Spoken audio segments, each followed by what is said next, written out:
because I've been there, and I had the opportunity of being one of the only Americans, or not one of the only, but one of the few Americans to ever be in the presence of Iran's supreme leader, which is quite an experience. It was the supreme leader of Iran.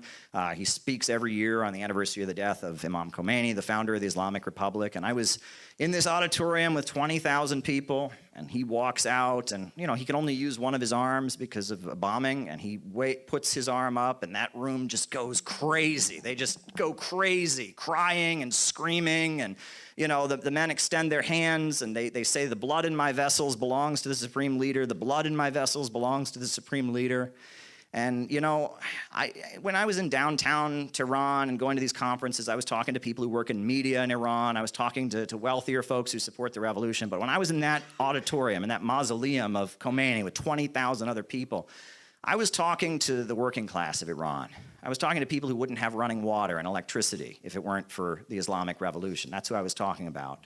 And there's a reason they were screaming in adoration for Khamenei, the supreme leader, because he was the one who could stand for them against the rich and powerful. He was their champion, to stand with the oppressed. That's what they talk about. It's part of the Shia revolutionary tradition.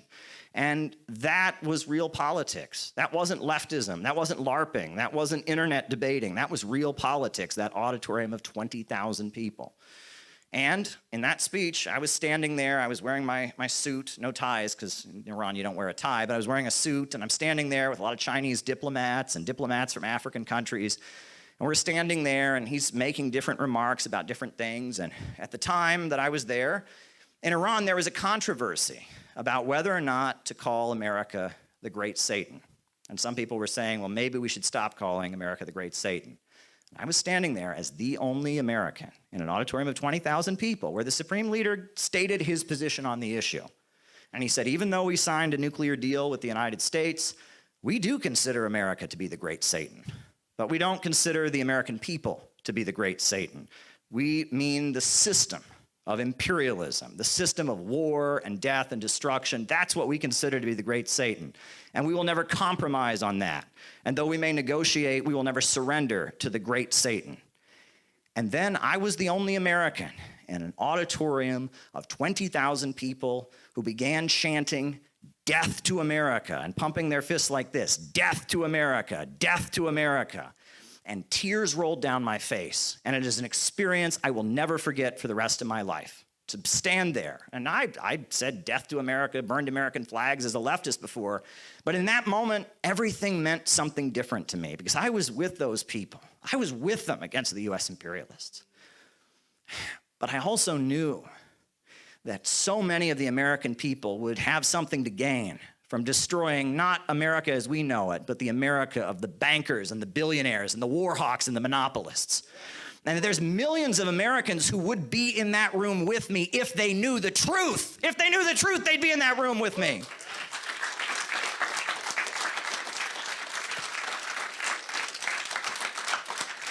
And that we have a responsibility to take this seriously. We have a responsibility to try and communicate this in a way that'll win people over. We have a responsibility to not burn the American flag, but to wave the American flag. We have a responsibility to not advocate death, destruction, and chaos, but a 4-point economic plan that would improve people's lives. This isn't a game. This isn't a joke. This is serious. And it is our job to do the best that we can do here in the center of the empire, to get working people to understand who their real enemy is and why imperialism is the enemy of all humanity. That is what our responsibility is. It's not a joke. And I couldn't unsee what I saw in that room. And that was the beginning of my trip out of the Workers' World Party. The day I walked out of that room was the day I was beginning to leave the Workers' World Party because I couldn't unlearn it. And then when I went back to the United States and went to leftist protests, something was off.